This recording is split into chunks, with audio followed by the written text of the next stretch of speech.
अस्सलामुअलैकुम welcome back to my YouTube channel learn with Laila Afzal Khan. आज का हमारा लेक्चर है इस्लामिक हिस्ट्री बलूचिस्तान का जो पीसीएस का पेपर पार्ट 1 है उसको हम डिस्कस करेंगे।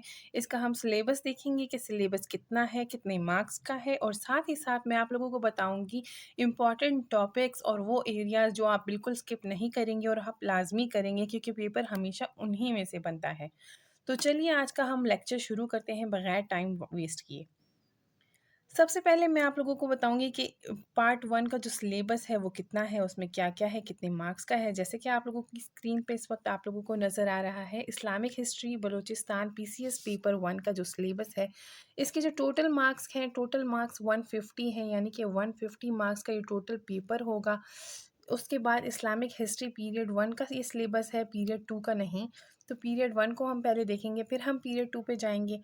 उसके बाद इसमें क्या 3 कौन से 3 एरियाज़ हैं जो कि आप लोगों के सिलेबस में शामिल हैं। Pre Islamic Arabia, the holy prophet and the orthodox caliphs, the Umayyad period. ये 3 एरियाज़ जो हैं, ये 3 पीरियड्स आप कह सकते हैं इनको, इनको आप लोगों ने स्टडी करना है। ये एक अलग एरिया है, ये अलग एरिया है और ये एक अलग एरिया है। अब हम डायरेक्टली इम्पॉर्टेंट टॉपिक्स और एरियाज़ पे आते हैं जो आप लोग करेंगे ताकि आपका पेपर बहुत अच्छा हो। अच्छा, ये बताने से पहले मैं आप लोगों को ये बता दूँ कि ये कॉम्पिटिटिव एग्ज़ाम है। ये आपका बोर्ड का एग्ज़ाम नहीं है या फिर स्कूल, कॉलेज, यूनिवर्सिटी का एग्ज़ाम नहीं है जिसमें आप लोग कुछ टॉपिक्स जो है वो स्किप कर देंगे फिर भी आपके अच्छे मार्क्स आ जाएँगे। मकसद यहाँ पे कॉम्पिटिटिव एग्ज़ाम को पास करना है। तो यहाँ पे क्या है, कंपटीशन बहुत ज़्यादा है, आप लोगों ने स्किपिंग तो करनी ही नहीं है, लेकिन आपको मैं आज ये बताने वाली हूँ कि आपने कैसे स्मार्टली इस सब्जेक्ट की तैयारी करनी है, कैसे आपने एरियाज़ को कवर करना है, कम टाइम में ज़्यादा से ज़्यादा पढ़ना है, ज़्यादा से ज़्यादा नॉलेज गेन करना है ताकि आपके अच्छे मार्क्स आ सकें।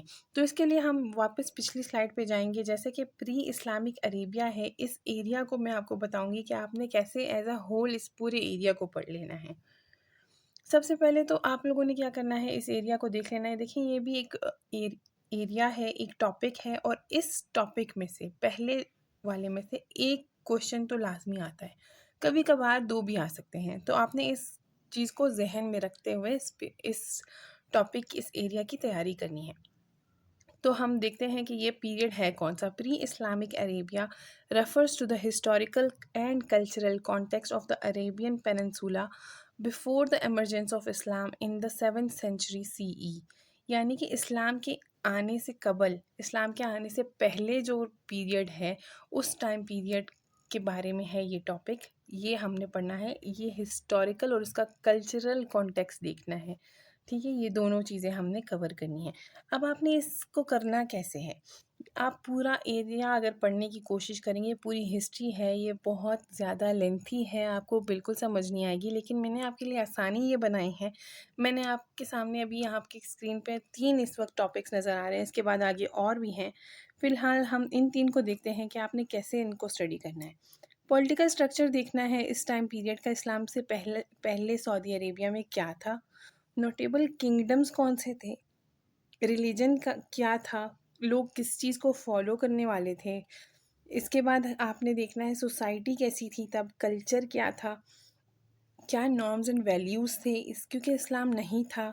और इस्लाम में इस ज़माने को ज़माना जाहिलिया भी कहा जाता है, यानी कि तब लोग जो थे, लोगों को इस्लाम का पता नहीं था और लोग जो है उनकी जो सोसाइटी में बहुत ज़्यादा ऐसे जैसे औरतों को ज़िंदा दफन कर देना और ये सब कुछ कल्चर आम था।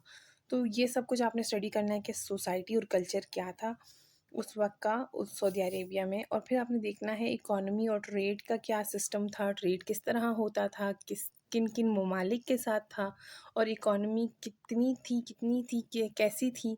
और की सिटीज़ आपने देखनी है कि सऊदी अरेबिया की सिटीज़ उस वक़्त कौन-सी थीं, जो मेजर सिटीज़ थी जिनका बड़ा रोल था हिस्ट्री में बिफ़ोर इस्लाम। ओके, सेकंड हमारे पास जो पीरियड हमने स्टडी करना है, the holy prophet and the orthodox caliphs, यानी कि जो 4 कैलिफ्स हैं उनको।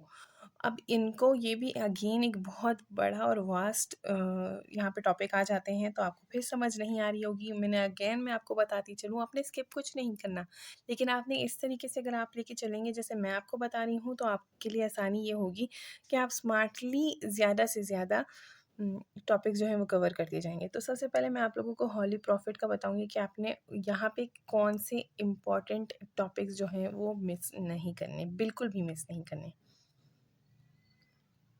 तो वो है ट्रीटी ऑफ हुदैबिया, ये इम्पॉर्टेंट है। हज्जतुल विदा जो है ये इम्पॉर्टेंट है। हज़रत मोहम्मद सल्लल्लाहु अलैहि वसल्लम को एज़ अ डिप्लोमेट आपने बिल्कुल लाजमी स्टडी करना है, क्योंकि ज़्यादा से ज़्यादा रोल और ज़्यादा से ज़्यादा इवेंट्स जो हैं, आप अगर हज़रत मोहम्मद सल्लल्लाहु अलैहि वसल्लम को एज़ अ डिप्लोमेट स्टडी करेंगे तो आपको पता चल जाएगा कि कौन कौन से इम्पॉर्टेंट इवेंट्स थे और कौन कौन से इम्पॉर्टेंट मुआहिदे थे, ट्रीटीज़ थी जो कि हज़रत मोहम्मद सल्लल्लाहु अलैहि वसल्लम ने बाहर के मुल्क यानी कि सऊदी अरब के साथ उन्होंने किए। उसके बाद माइग्रेशन टू मदीना यानी कि हिजरत मदीना आपने बिल्कुल लाज़मी करना है। ये टॉपिक्स तो बिल्कुल इम्पॉर्टेंट हैं। इसके अलावा आप लोगों ने देखना है कि ऐसी और कौन-सी ट्रीटीज़ हैं जो कि आप बिल्कुल मिस नहीं कर सकते, आपने पढ़नी है। जो इस वक़्त आपकी स्क्रीन पे नज़र आ रही हैं, जो स्पेशली जो पहली 2 हैं, इनमें से कोई एक क्वेश्चन तो लाज़मी आ जाता है। 2018 में इन दोनों पे क्वेश्चन आया हुआ है, तो आपने ये मिस नहीं। अब ऑर्थोडॉक्स कैलिफ्स को आपने कैसे प्रिपेयर करना है, अगर हम ये देखें तो इसका टाइम पीरियड है 632 टू 661 CE। ठीक है, तो ये अगर हम देखें तो ये टाइम पीरियड तो इतना नहीं है, लेकिन एट द सेम टाइम अगर हम ये देखें कि ये 4 कैलिफ आपने प्रिपेयर करने हैं तो ये बहुत ज़्यादा लंबे टॉपिक्स हो जाएंगे और बहुत ज़्यादा टाइम टेकिंग हो जाएगा। तो इसके लिए आपने क्या करना है, आप लोगों ने एक टाइमलाइन जो है वो बनानी है, हर कैलिफ पे वो अप्लाई करनी है। कैसे कि कौन सा कैलिफ आया हज़रत मोहम्मद सल्लल्लाहु अलैहि वसल्लम के बाद, उसके बाद कौन सा आया, ये आपने देखना है। उसके बाद आपने हर कैलिफ की मेजर अचीवमेंट्स देखनी है और फिर आपने देखना है कि हर कैलिफ के टाइम पे जो अचीवमेंट्स थी और इस्लाम के कहाँ-कहाँ तक फैला, और इस तरह से आपने सारे चारों के चारों कैलिफ जो हैं वो प्रिपेयर करने हैं। अब हम ये देखते हैं द उमैयाद पीरियड, ये जो हमारा लास्ट टॉपिक है सिलेबस का। ये हमने देखना है कि उमैयाद पीरियड अगेन एक वास्ट टॉपिक है, यहाँ से भी बहुत ज़्यादा क्वेश्चन आते हैं। 2 टू 3 क्वेश्चंस तो मस्ट हैं यहाँ से आने के लिए। उसके बाद हम ये अब देखते हैं कि क्या है उमैयाद पीरियड। उमैयाद पीरियड को आपने अगेन स्मार्टली करना है। ये भी बहुत लंबा पीरियड है, बहुत ज़्यादा यहाँ पे जो है किंगडम्स आए हैं। उमैयाद पीरियड के टाइम पे जो है ये भी आपने देखना है कि आपने किन किन कैलिफ्स को पढ़ना है इस टाइम के लिए। मैंने यहाँ पे अभी आपको मैं आगे बताती हूँ कि मैंने आपको किस तरह से बताया कि आप कैसे स्मार्टली ये इम्पॉर्टेंट टॉपिक्स कवर करेंगे। सबसे पहले आपने देखना है फाउंडर कौन था यहाँ का उमैयाद डायनेस्टी का, और इसकी इस्टेब्लिशमेंट कैसे हुई थी, और जिस कैलिफ ने इसको इस्टेब्लिश किया था उमैयाद डायनेस्टी को, उसका उनका कितना बड़ा रोल है और उनकी इस्टेब्लिशमेंट्स क्या थी। उसके बाद बाकी बहुत सारे कैलिफ्स आए हैं, आपने हर एक को डेप्थ में नहीं पढ़ना सिवाय अब्दुल मलिक इब्ने मरवान के, जो उनका टाइम पीरियड ये है। उसके बाद आपने देखना है इस टाइम पे कॉन्फ्लिक्ट्स कितने थे और उनको सॉल्व कैसे करते गए हैं, और उमैयाद डायनेस्टी का जो डिक्लाइन है उसके पीछे क्या कॉजेज़ थे, और ये सब कुछ आप लोगों ने देखना है। तो ये इम्पॉर्टेंट टॉपिक्स थे उमैयाद डायनेस्टी के। तो ये था हमारा आज का लेक्चर। आई होप सो आपको अच्छा लगा होगा। आगे अगर आपको अ, कोई भी क्वेश्चन है या कोई भी आपको टॉपिक समझ नहीं आ रहा है या फिर किसी भी एग्ज़ाम से रिलेटेड आपका कोई क्वेश्चन है, आप कमेंट सेक्शन में मुझे बता दिया करें, मैं इंशाल्लाह उस पे वीडियो बना दिया करूँगी।